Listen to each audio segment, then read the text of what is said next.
Hello, and welcome to the 11th episode of the Loot Exchange, a podcast that aims to answer your questions about first robotics in everyday life. My name is Anushka. And my name is Christian, and we're your co-hosts for the show. Today we've got Turin from FTC Singularity to talk with us about his experiences in FTC.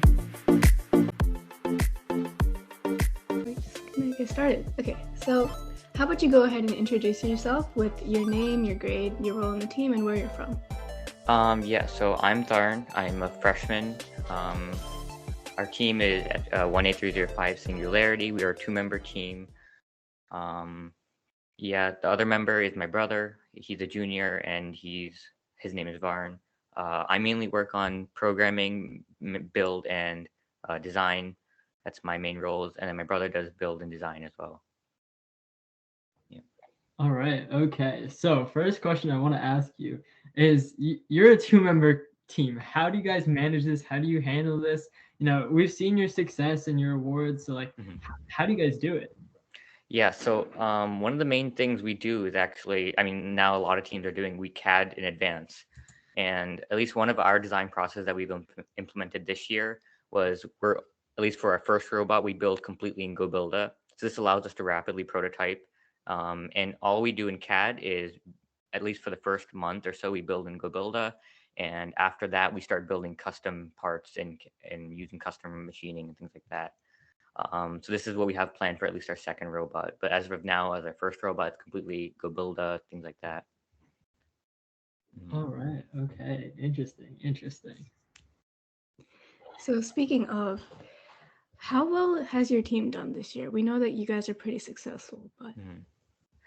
Yeah, so as far as successful, our autonomous air combination with driver practice elites has brought us very good scores. We ranked first in our remote one qualifier. Unfortunately, we didn't qualify to states. It was only a 1-slot qualification, but we actually recorded our matches yesterday, and we're hoping for results Tuesday. So, yep. All right, okay.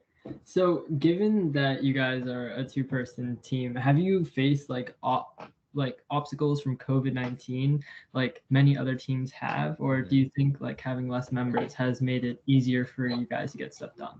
Yeah, so that's actually a huge benefit for us, at least, because we're both brothers. We live in the same house. We can just work on FTC whenever we want. So that's something that's it's not like we have specific meeting times or anything. It's just whenever you're free, just go and work on FTC. And that's really what helps us a lot, I would say. So do you guys have any robotics experience coming into this, or? Yeah, so a little backstory. So right before pandemic, at least I was we were both in an FTC team, Defenders in PA, in Pennsylvania.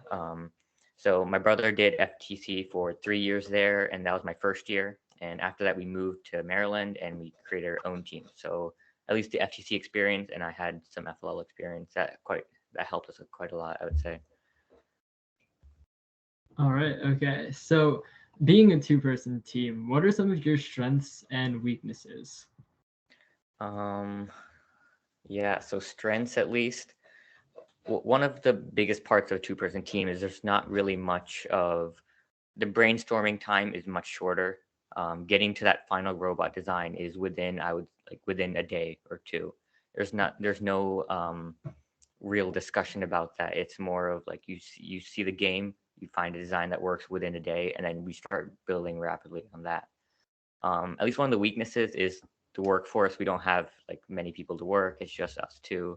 So that's one of the downsides. We don't have as much time to do everything we want to do. Yeah. All right, okay. So let's get into a little bit. Sorry. No, go ahead. Okay, so I'm very, very curious about your robot because I've seen the videos on YouTube. So do you mind walking us through your intake, your outtake, and then kind of the programming behind it as well? Yeah, so I guess starting off with the robot, the drivetrain at least is it. Starting off, basically the robot's completely GoBuilda. Not much custom parts on it. There's some 3D printed parts, things like that. But we decided, at least for the first robot, to go completely GoBuilda just to keep things, at least costs down, things such as that. So at least starting off with the first drivetrain, we use 19.2 motors, fast acceleration, at least a higher acceleration than top speed. And that's what we found is better, at least for this year, because it's a shorter distance. So reaching that top speed isn't absolutely necessary. So we want better acceleration rather than top speed. Our drivetrain is just a channel-based construction. It's basically a stilt chassis. We have four 19.2s, and we have a bevel gear, and then it's belted down to our mechano wheels. So this gives our drivetrain a raised height, and because it's all raised above the mechano wheels, we can make our width shorter. So this is why we are able to fit within the barriers.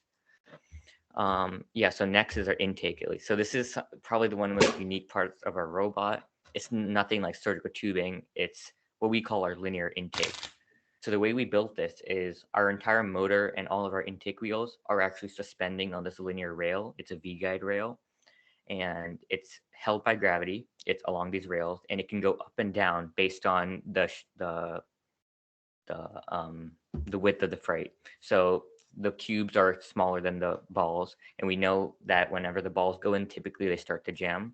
So this is why we built it on a linear system, so it can completely adjust to whatever the freight is. And the way we do this is we have a cut 96 mm gecko wheel in the front, two twin 72 mm wheels in the back, and right behind that another 96 mm wheel. This brings it around to our depositor, which is around 9 to 10 inches into our robot. At least, I mean, this is probably one of the unique parts of our robot because it's extremely complicated, I would say. We have plenty of flexible shaft couplers, at least, so the wheels and axles can sort of bend out of the way rather than forcing the freight into the robot. So yeah, that brings on to the depositor. Our depositor is just a simple dump powered by a torque servo, and it's attached to our linear slides. So the way we power linear slides, we have two 13.7 motors on a 2-to-1 bevel gearbox, and they're chained down to a spool. And this spool is routed continuously, at least for extension and retraction. Another thing we did interestingly with the spool is we used a Kevlar extend string, and that just keeps the extend string strong. And on a retraction string, we actually used a slightly less weighted string. And this means that if we overextend, the retraction string just slips and prevents any damage from any of our motors or linear slides. So this doesn't break the linear slide stops or anything like that. So we have 3 stages of linear slides. They're long robotics, 300 millimeter slides. With this, we're able to reach the top level and cap. Yeah, so another interesting thing about a depositor is it also carries our capping mechanism. So you can see in our videos we have, or in our match video, we're able to just dump our depositor right onto the capstone and pick it up. And the way we use this is just a magnet and a steel plate on our capstone. And we are able to just flip our depositor, pick it up, and use a linear slide to raise to the correct height. Yeah. Yeah, so that's basically the robot. We also have our carousel wheel. That's fairly standard. It's just a 19.2 on a 72 mm gecko wheel. And then as far as the programming side of things, so this is, we actually use Roadrunner with a combination of drive encoders. So that's fairly standard, at least this year. So the reason why we're able to get 5 freight and autonomous is mainly because we're trying to use this combination of splining movements. This is something we experimented with a little bit last year, but we never really got it working. So at least this year we've gotten better at it. You can see that there is still some stops in our program. We tried for a 6 freight auto, but that ended up not having enough time. So we just settled with the 5. The 6 is for our second robot, I would say. Yeah. 6 freight autonomous is still extremely impressive. Same with 5. I know some teams that can only do 1 currently, which include our So I had a quick question about your linear slides. You said that they're routed continuously for extending and retracting. So do you guys have 2 strings that run to retract the slides? Or yes, we have 1 string to run that extends the slide, and 1 string that runs to the bottom, and that retracts the string, or that retracts the slides. Interesting. All right. Yeah. Okay. And we've double routed those strings in case one of them breaks during competition. It still works either way. Oh wow. Okay. Very smart. Crucial, we should learn a thing or two. Was there anything particularly challenging when you were creating your robot? I would say, okay, so one of our biggest things this year, at least, was linear slides. My first year was Skystone, and that year we didn't have a good experience with linear slides. Our linear slides are extremely slow. So that was with my older team, and so that was our biggest concern this year. So that's why we went with such torque heavy motors and tried to gear it down a lot. So that's one of the challenges to our robot is we over engineered it, and now it's to the point where it's a little too slow. So that's something that we took a lot of time in the beginning of the season to get right because we never done it before. But then now in the end of the season, we're trying to get faster at least. Yeah. Okay. Wow. So in this season so far, have you guys won like any awards in terms of like that, like what type of awards have you guys won apart from the first place qualifier? Yeah, so we've gotten design award, first place design award. That was mainly because of our COTS design process that we used. Yeah, I mean, we've only gotten one qualifier this season so far, so that's basically it, apart from robot. All right. Okay. Interesting. This is, I have to say, your robot sounds extremely interesting, and from what I've seen, it is a work of art, really. Like some of the stuff that you guys have been doing, we've been trying to do similar things for like 4 or 5 months now, and we've been stopped in our tracks so many times. So you guys talked a lot about your robot. Do you guys do any outreaches? Because you are a two-person team, so it might be a little difficult. Yeah, so outreach is something that we're quite proud of this year, at least. Last year we didn't have as much because we as a two-person team, we were just introduced to FTC just by ourselves, so we didn't really get to do much last year, as well as COVID. So this year, at least in the summer itself, we started preparing. We did a summer camp for FLL, completely free of cost, and with that, we created 2 FLL teams. And we also mentor 4 FLL teams on a weekly basis, so it's 9 hours a week.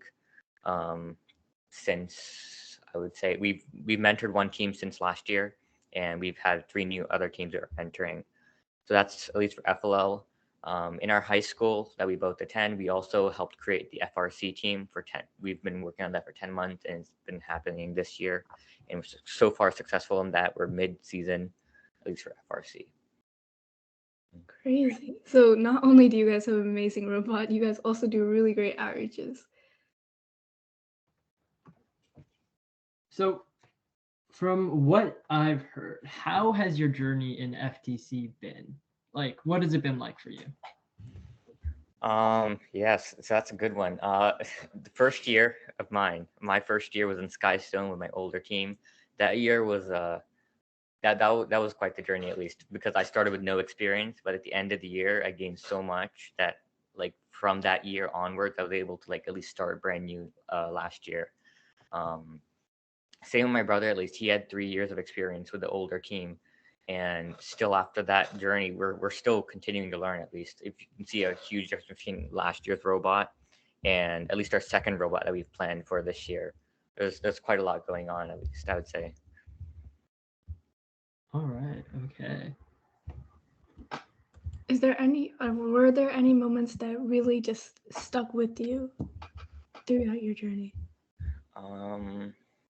So as far as that, I mean, this year, getting that 240 or 235, the moment we realized we got it, because we had a lot of trouble getting that end game working continuously. Sometimes we would drop the cap a little too early, or the cap would fall off, things like that. We would never get the telly up quite right, but yeah, so that aligned perfectly. That was one of the best moments, at least as far as that. My first year at Skystone, we were with my old team, we were 4th lines captain in states, so that was probably another great moment, I'd say. 235 solo match is really record breaking. I mean, that is something you have to be proud of. I think that is up there on the leaderboards for the highest solo match right now, I believe. Mm-hmm. Yeah, so I believe as a couple days ago, I think 17759, Team Mine from California, did that with a 243. So what's quite interesting, I'd say. So do you guys do you like research other teams and try and incorporate what you see into your robot, or like do you have like changes that like come to mind and you just guys get to work on fixing it, or is it really just like once you have your first design, that's kind of it and you just build off of that? Yeah, so at least so the way our team worked, at least for the beginning of the year, is we originally had a 12 by 12 robot planned out. And this robot was great. It worked. And we ended up running into tipping issues because it was so small and so tall. So we ended up scrapping that design and rebuilding to the robot we have right now. At least, I mean, we did take the inspiration from community, like linear slides, intake, that stuff. But yeah, we did put our own spin on it.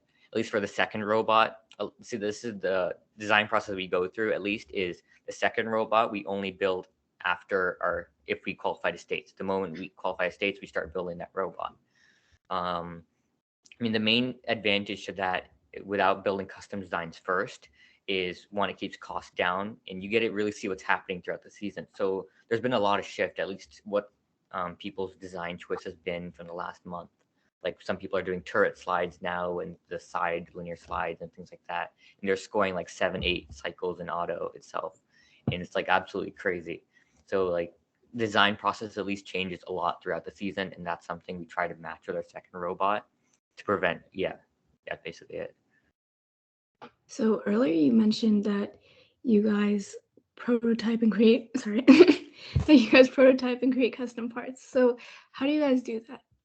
Yeah, so in the beginning of the season, at least a lot of 3D printing, because cost is very cheap. A lot of 3D printing in GoBuilder.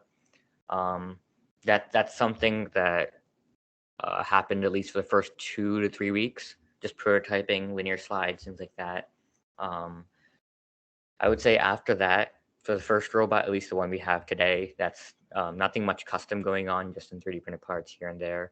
The second robot is completely custom, like CNC plates, things like that. Yeah. So when you guys get these like custom parts, do you tend to outsource or do you have access to this type of machinery? Yeah, so our plan is just to send cut send. It's a common thing for quite a lot of FTC teams to do nowadays. At least we don't buying a CNC machine and getting that to work takes a lot of time. That's something we don't want to go through, at least. So our club has been trying to buy a CNC machine for so many years now. I think this might be the year. Like we have our club has 6 teams, FTC teams. So we've been like pretty expanding. I think this might finally be our year that we get, a CNC machine. So that's pretty exciting. Yeah. So speaking of which, you mentioned funds earlier. So how do you guys raise funds for your team?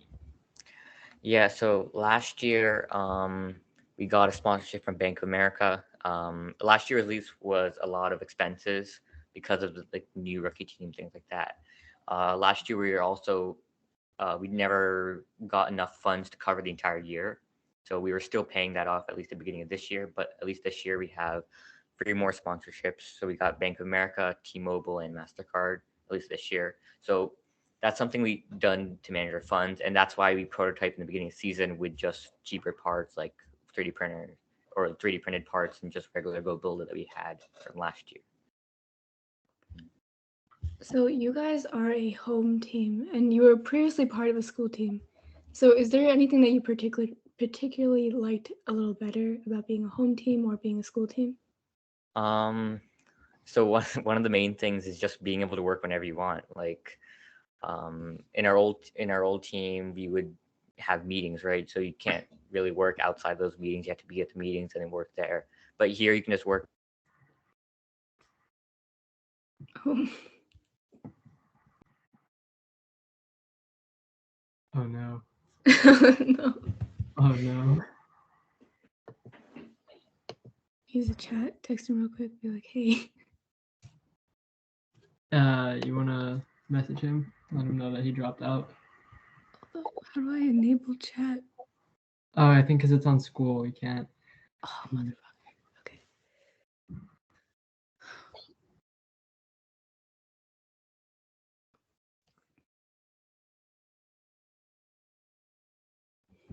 This is This is an insane podcast. I'm just gonna say, this is. You know what I was thinking? You know how like the Wall Street Journal has like specific podcasts for specific things? What if we do like kind of like a robotics news type of podcast too?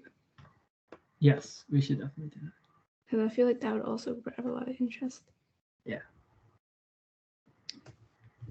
Do you want to message them on Yeah, Instagram I or just something? messaged him on Instagram, letting him know that I think he dropped out of the call.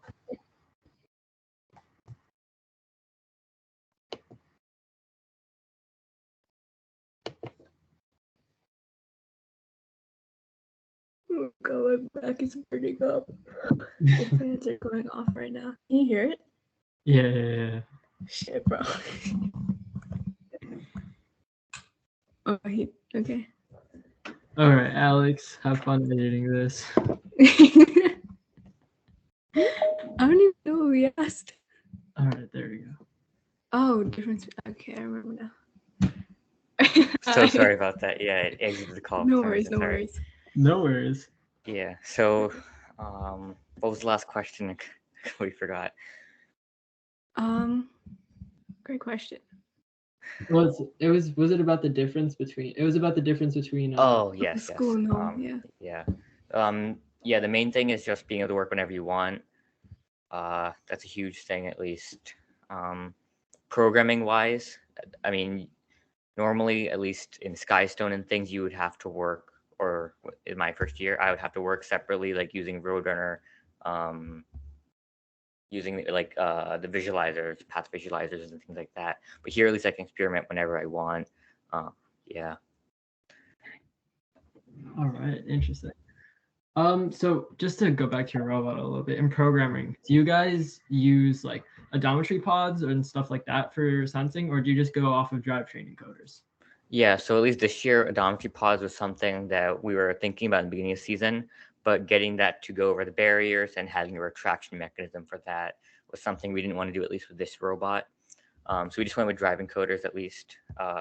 Although it is slightly less inaccurate because of slippage and issues like that, we've dealt with that throughout the season, at least, I would say.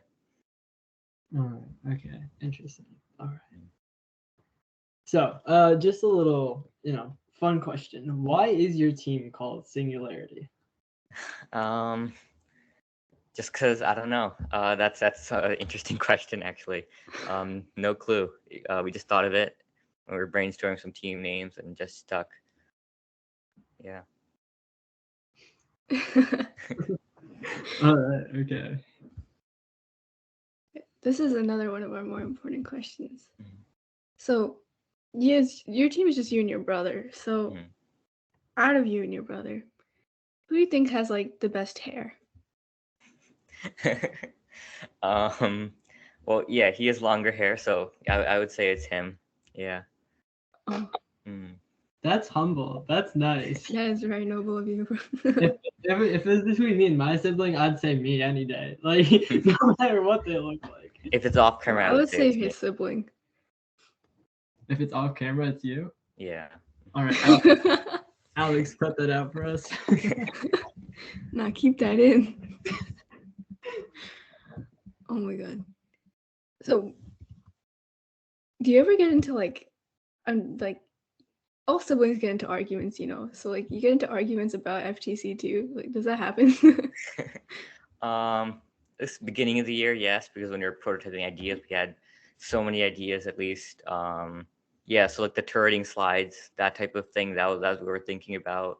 But at least for first robot, we didn't want to go that direction because it was a little complicated at least. Yeah, but a lot of CADing went to that in December and November.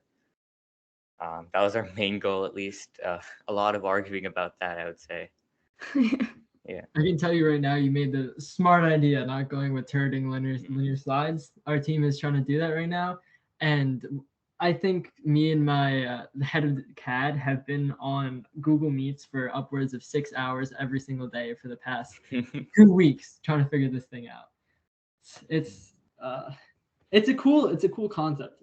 I'll say that. Like the teams that have pulled it off, insanely cool, but Yeah. Jesus, it requires so much design. Yeah. The level of optimization you have to go, it's like you have to start at the beginning of the season for that to actually work at this time. Like getting that to like starting, like for example, some teams like out of the box and things like that, they've done turning sites at the beginning since the first day kickoff, and they just got that to work so consistently. Yeah, it's interesting to see how they've done it, and we've been researching as much as we can to try and figure out like what to do, and I think we're at a good place right now, but we've ran into some issues, which I have a bunch of questions for you after this podcast episode because I think you might be able to help me out. Yeah. But yeah. Do you guys have any mentors that kind of help you out?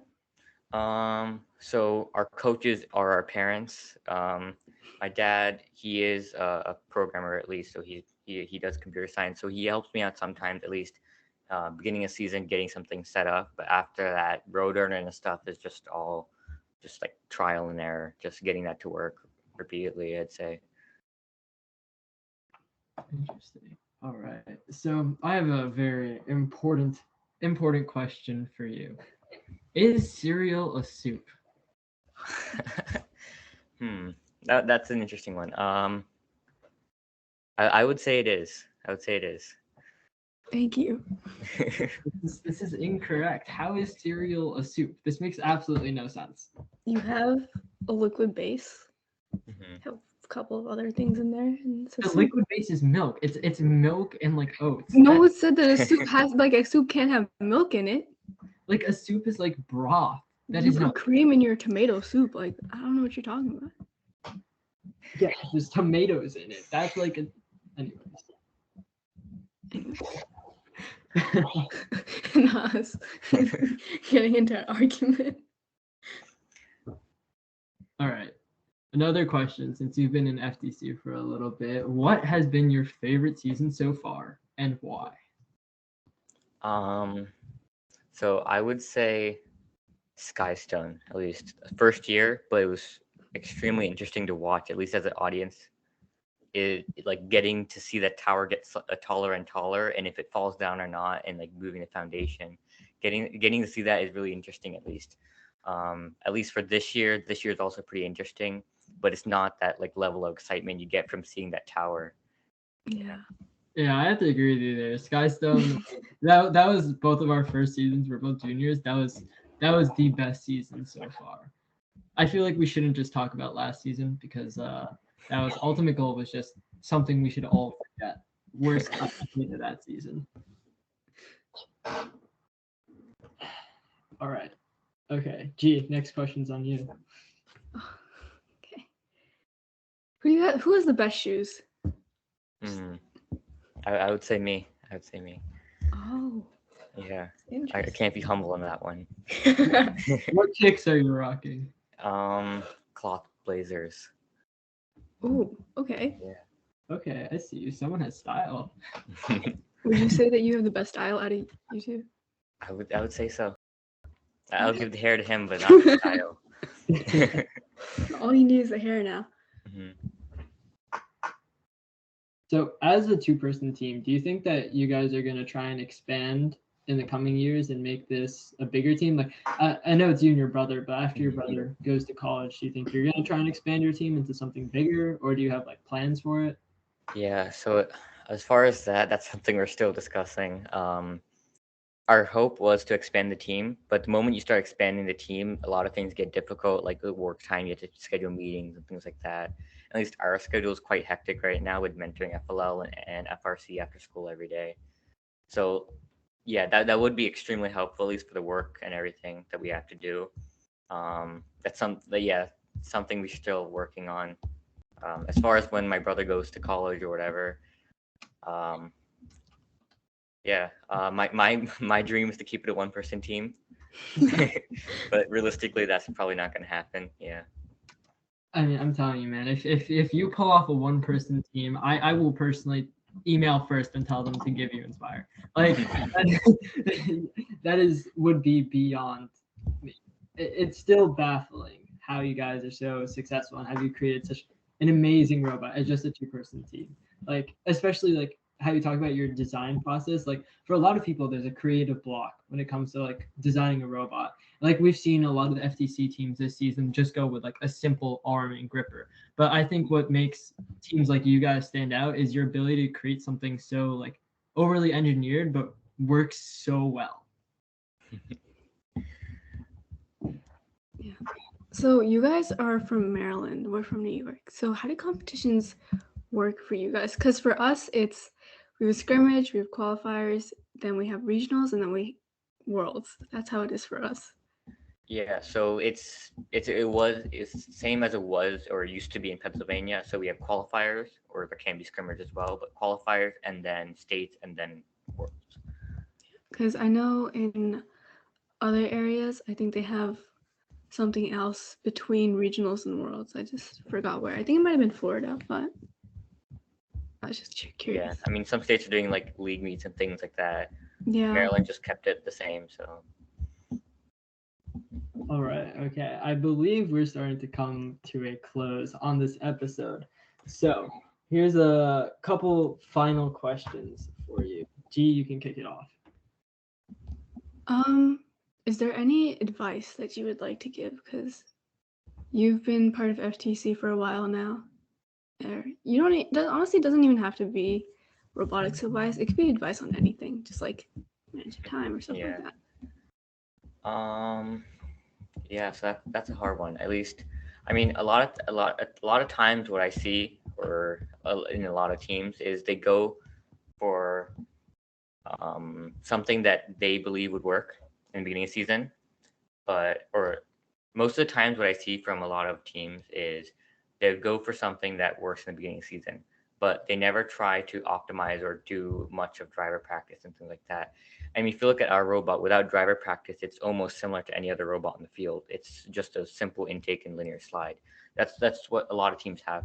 But the driver practice and optimization, at least that helps so much. From at least our score in the beginning of the season when we just did our first practice match was like in the hundreds.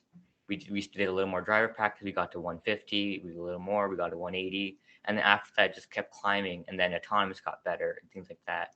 Just trying to get better, I would say. But, I mean, autonomous is something that I see a lot of teams, they go for it. And it's hard to do, at least. There's a lot of things that are not accessible to some teams, like odometry and things like that. So, yeah, I mean, just going for it, at least as far as optimization, that's something that a lot of teams, if they were to optimize, they would be so much better. They'd be miles ahead. They'd be like scoring 250 like every match. Yeah. All right. Okay. So here's my final question to you. What should we expect to see from you guys in the next season? Are we going to see a world record for most points in single matches? For next season or for states or something like that? For like what's coming up next for you guys? Like qualifiers and states, and then maybe hopefully we see you guys at Worlds if it's in person and hosted this year. Yeah, so this is second qualifier. We don't have a third one. This is basically our last chance to get to states. Robot, hopefully we'll qualify using robot. If we get to states, we have a couple robots planned out. We had a whole bunch of designs starting from December with turreting slides and things like that, but we eventually ended up canceling turret slides because it was too complicated for the time we have. States, at least for Maryland, is April 8th or 9th, I believe. So we have quite a lot of time, around 2 months. So it's going to be a redesigned version of this robot, a little smaller, easier to cycle, shared hub, because that's something we don't do in remote, at least. Yeah, our goal for second robot is to do 6 auto cycles, hoping to push for 7. That's our goal, at least. All right. Okay. Thank you very much. I'm going to ask you to shout out your social medias for us, and we'll put those up on the screen as well.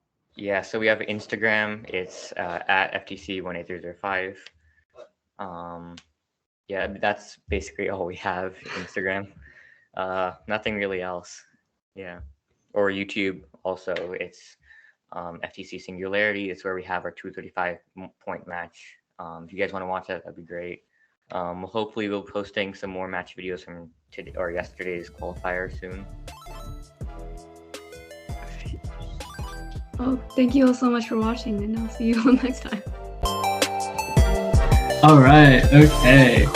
Thank you. That was a really great episode.